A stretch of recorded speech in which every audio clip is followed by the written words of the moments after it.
Today, I want to share a story that still lives quietly in my heart. A story about losing something you love and finding the courage to move again. Sometimes life changes in ways we don't expect. Dreams fade, hearts break, and the things that once made us smile start to disappear. But even in those quiet moments of pain, hope waits, softly, patiently. So, let's start the story. My name is Sia, and I'm 28 years old. I live in a small town called Maple Bridge, a quiet place with kind people, narrow streets, and small gardens filled with flowers. From the outside, my life looks simple: a job at a clothing store, a tiny apartment, and a cat named Luna who waits for me by the window every evening. But there's one thing most people don't know. I once dreamed of becoming a dancer. When I was a little girl, I danced everywhere. In the kitchen while my mother cooked, in the rain when the clouds cried, and in the fields when the wind blew through the tall grass. My father used to clap and say, Sia, the world moves when you move. Those words stayed with me like a soft song in my heart. When I turned 18, I left Maple Bridge for the big city to study dance. The days were long, the rooms were small. Sometimes I didn't have enough money to eat properly, but I didn't care because I was living my dream. Every night I practiced until my feet hurt and my body trembled. When I danced, I felt free, like nothing could stop me. But life changed in a single moment. One rainy night, after a long rehearsal, I was walking home. A car came too fast, lights, noise, pain, and then darkness. When I woke up in the hospital, I learned that my left leg was badly injured. The doctor said softly, You might never dance the same way again. I smiled and said, It's okay. But deep inside, it wasn't. When I finally went home, I stood in front of the mirror. I saw a girl I didn't recognize. A girl who had lost her rhythm, her confidence, her dream for months. I couldn't even listen to music. The sound of a song made my heart ache. So I came back to my hometown, Maple Bridge. People welcomed me warmly, but I could feel their sympathy in their eyes. It felt heavy, like a blanket I couldn't take off. I got a job at the clothing store, folding dresses and helping customers. I smiled, I laughed, but inside I was silent. One evening, while closing the shop, I noticed a paper on the notice board. Community Center, dance class for kids, volunteers needed. My heart stopped for a second. I stared at the paper, feeling scared and hopeful at the same time. My mind said, No, Sia, not again. But my heart whispered, Go. The next morning, I walked into the community center. The hall was old, the floor creaked, and the air smelled like dust and chalk.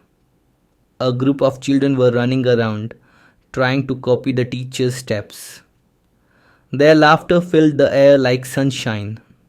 The teacher, Mrs. Nina, was an elderly woman with kind eyes and silver hair. She looked at me and smiled. Would you like to help? She asked gently. I nodded. I couldn't find my voice. The children were full of energy, jumping, spinning, sometimes falling, but always laughing. Slowly, something inside me began to wake up again. A little girl named Asha came to me one afternoon and asked, Miss Sia, why don't you dance with us? I smiled sadly because I forgot how. She tilted her head and said softly, Then remember again. That night, I couldn't sleep. Her words kept echoing in my mind. Then remember again, I stood up, turned on my small radio, and let the music play. At first, my steps were weak. My leg hurt. I felt clumsy. But then I closed my eyes. And for a few seconds, I wasn't broken. I was me again. From that night, I danced every evening, even if it was just for a few minutes. My leg didn't heal completely, but my heart did. A few weeks later, Mrs. Nina said, Sia, the children will perform at the town festival. Will you help choreograph their dance? My hands shook, but I said yes. We practiced for days. The hall was filled with laughter, mistakes, and music. Sometimes, when the kids couldn't get the steps right, I showed them slowly, my own way, with care and patience. And every time I moved, I felt alive again.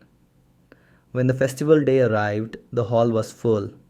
Parents, friends, neighbors, everyone was there.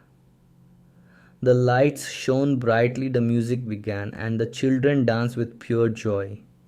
Their little faces glowed with excitement.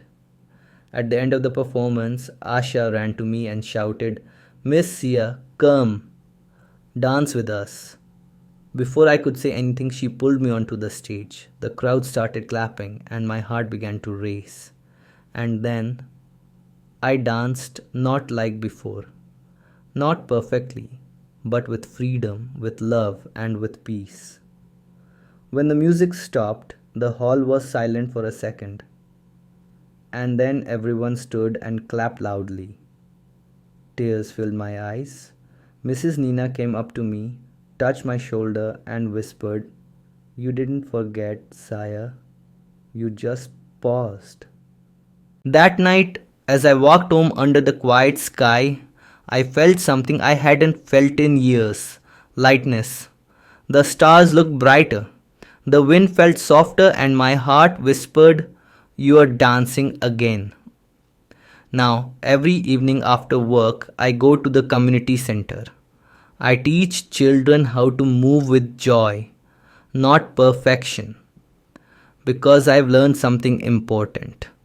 Even broken wings can dance in the wind. So, if you're listening and you've stopped doing something you once loved, please remember it's never too late to begin again. Thank you for listening.